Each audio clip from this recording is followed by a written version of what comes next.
کی وایا بچیا راته ووایا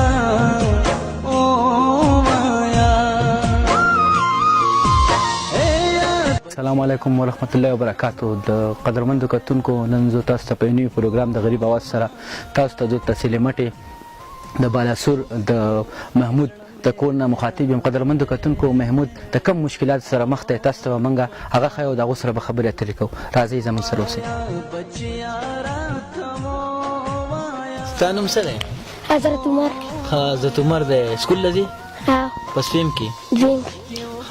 لازم چې زه لاړ شم نو وړه لبي کوي زما وتړه کېږي خو زه لبي نه شم کولی او دا غالي چې راځم نو ستړی کېږي نو ساه مې بندېږي. ستاسو نوم؟ جی بسم الله الرحمن الرحیم. زما نوم محمود دی او د بالاسور اوسېدونکی یم. څه مشکلات سره تاسو مخ یې؟ جی زما د ماشوم دی او د ده د زړه مسله ده، د زړه مریض دی. دوی لکه علاج تقریبا د 5 کال نه چلیږي خو اوس آخري بیا پینل ډاکټر دا دغه ډیسایډ کړ چې دوی ته موږ دغه کړو لکه راس اپریشن ورته وایي چې هغه به ورله کوو.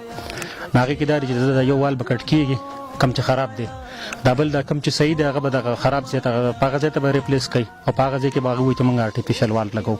نو د هغې ډېره زیاته خرچه هغه وویل لکه د هغې زما استطاعت مطابق نه راځي، لکه زه نه شم کولی د هغې طاقت نه لرم. نو زه د تاسو په وساطت سره د سوشل میډیا په وساطت سره زه مخیر حضراتو نه د هیلپ اپیل کوم او موجوده حکومت سپیشلی زه محمود خان ته خاص کوم چې زما هیلپ وکړي په دې دغه کې، په دې مشکل وخت کې زما هیلپ وکړي.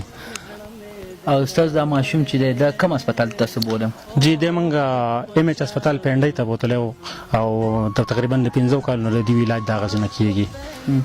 او څومره پیسې په ولګېدې؟ دا باندې تقریبا زموږ د تر اوسه پورې 6 لک روپو پورې لګېدلي دي. نورې تاسو څه ویلي چې څومره روپۍ پرې لګي؟ ټوټل خرچه به څومره راځي؟ ټوټل کم از کم هغه وایي چې لکه 12 لک روپو پورې په دې باندې خرچه کېږي. او نور تاسو اوس د خپل خپلوان یا څه مرسته کړله؟ نه موږ تر اوسه پورې چا مرسته کړې ده او نه موږ لکه چاته ویلي دي، نه داسې څوک شته چې موږ د هغوی نه دغه وکړو.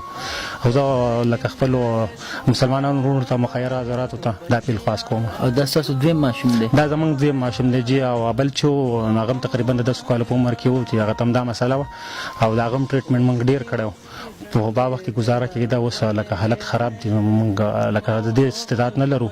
هغه خو بیا وفات شو او دی چې دی نو مسله یې لکه مشکله غوندې ده. نو او چې موږ ول اپریشن وکړو نو څومره ټیم پکې غواړي؟ کم از کم هغوی ماته وایي چې څومره زر کېدی شي لکه تاسو د دغه وکئ لکه. او ما خو د سرکاري طور باندې ما منډې ترې ډېرې ووالې خو لکه هغې کې ټیم لګي او زه یم چې د ده دغه لګي پکې. کم از کم ماته پاکستان بیت المال ته تللی وم نو هغوی ماته وایي پنجابیانو ماته وایي چې 1.5 سال سے 2 سال تک لگ سکتے ہیں. او ډاکټر څه ویلي دا به څومره لکه اپریشن ولا کله پکار؟ کم از کم ډاکټر ماته وایي چې کم از کم د ده په 6 میاشتو کې دننه دغه وشي.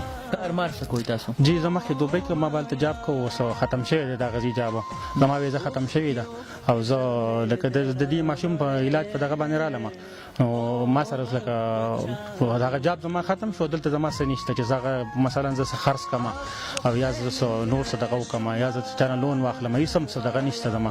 او دا کور خپل دی؟ نه کور خپل نه دی، کور د چا دی. موږ پکې دغه شانې اوسېږو تقریبا د 20-22 سال نه په دې کې موږ اوسېږو. د خپل کور نشته. څه حکومت نه څه مطالبه کوئ تاسو؟ حکومت نه زموږ بس بالکل سپیشل مطالبه زموږ دا ده چې زموږ د ماشوم دغه وشي لکه د دې ټریټمنټ وشي. زموږ سره د هیلپ وکړي څوک او مخیر حضراتو څوم یاران دوستان څوک چې لکه زموږ هیلپ کولی شي زموږ هیلپ دې وکړي. دا ویډیو هم څوک هم ګوري او زموږ دا کولی شي